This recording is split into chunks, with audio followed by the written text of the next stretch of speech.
एक बार फिर से स्वागत करती हूँ अपने इस चैनल मिस्ट्री बुक में। दोस्तों, पृथ्वी पर सबसे विनाशकारी दिनों में से एक के बारे में वैज्ञानिकों को एक नई साक्ष्य मिली है। वैज्ञानिकों ने मेक्सिको की खाड़ी से मिले एक 130 मीटर की चट्टान के एक टुकड़े का परीक्षण किया है। इस चट्टान में मौजूद कुछ ऐसे तत्व मिले हैं जिनके बारे में बताया जा रहा है कि 6.6 करोड़ साल पहले एक बड़े क्षुद्र ग्रह यानी कि एस्टेरॉयड के पृथ्वी से टकराने के बाद यह जमा हुई थी। इसके प्रभाव का अंदाजा इस बात से लगाया जा सकता है कि यह वही उल्कापिंड है जिसके कारण विशालकाय डायनासोर विलुप्त हो गए थे। इस उल्कापिंड से टकराने से वहां 100 किलोमीटर चौड़ा और 30 किलोमीटर गहरा गड्ढा बन गया था। ब्रिटिश और अमेरिकी रिसर्चरों की एक टीम ने गड्ढे की जगह पर ड्रिलिंग करने में हफ्तों लगाई। इन वैज्ञानिकों ने जो नतीजे निकाले उसमें पहले के अध्ययनों की ही पुष्टि हुई, जिनमें पहले ही इस विनाशकारी प्रकृति के बारे में विश्लेषण किया जा चुका है। लगभग 200 किलोमीटर चौड़ा क्रेटर मेक्सिको के युकाटन प्रायद्वीप में है। इसका सबसे अच्छा संरक्षित इलाका चिक्सुलव के बंदरगाह के पास है। वैज्ञानिकों ने जिस चट्टान का अध्ययन किया वो सेनोजोइक युग का प्रमाण बन गया है, जिसे स्तनपायी युग के नाम से भी जाना जाता है। ये चट्टान बहुत से बिखरे हुए तत्वों का एक मिश्रण है, लेकिन रिसर्चरों का कहना है कि ये इस तरह से बटे हुए हैं कि ये इनके अवयवों की पहचान हो जाती है। नीचे से पहले 20 मीटर में ज्यादातर कांचदार मलबा है जो गर्मी और टक्कर के दबाव के कारण पिघली चट्टानों से बना है। इसका अगला हिस्सा पिघली चट्टानों के टुकड़े से बना है, यानी उस विस्फोट के कारण जो गर्म तत्वों पर पानी पड़ने से हुआ था।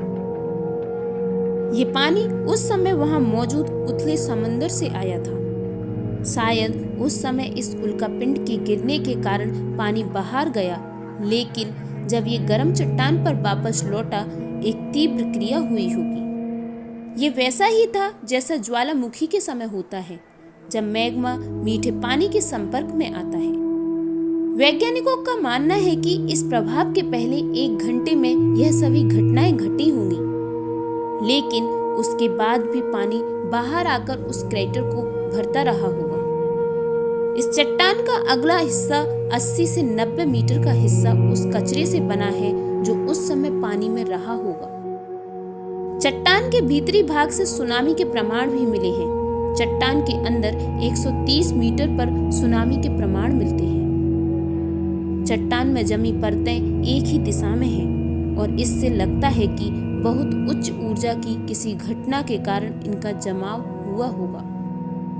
वैज्ञानिकों का कहना है कि इस प्रभाव से एक बड़ी लहर पैदा हुई जो क्रेटर से कई किलोमीटर दूर के तटों तक पहुंची होगी, लेकिन ये लहर वापस आई होगी और चट्टान का ऊपरी हिस्सा जिन पदार्थों से मिलकर बना है, ऐसा लगता है कि सुनामी की वापसी का लहर का नतीजा है।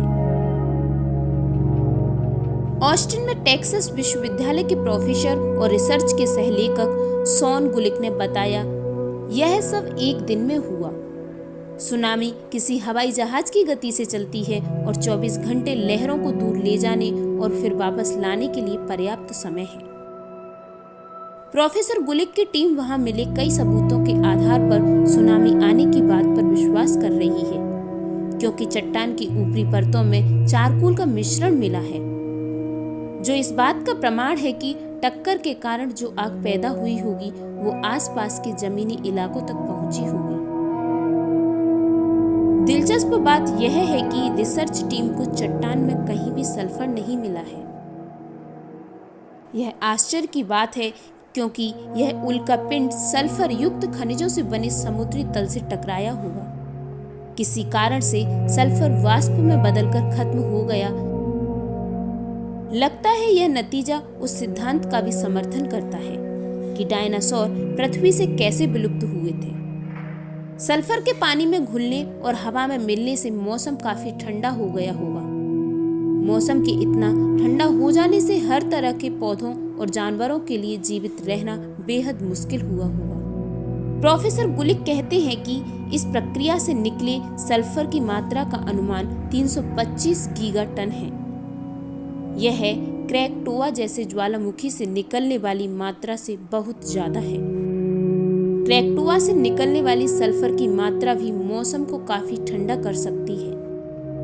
स्तनपायी इस आपदा से उबर गए, लेकिन डायनासोर इसके प्रभाव से नहीं बच पाए।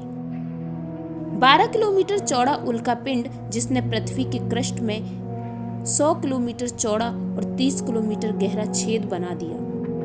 इससे 200 किलोमीटर चौड़ा और कुछ किलोमीटर गहरा क्रेटर बन गया। आज अधिकांश क्रेटर समुद्र में दफन हैं। जमीन पर ये लाइमस्टोन से ढके हुए होते हैं। तो दोस्तों, आपको हमारी वीडियो कैसी लगी? अगर वीडियो अच्छी लगी तो लाइक और कमेंट जरूर करें और हमारे चैनल को सब्सक्राइब करना बिल्कुल न भूलें। तो मिलती हूँ फिर अगली वीडियो में। तब तक के लिए धन्यवाद।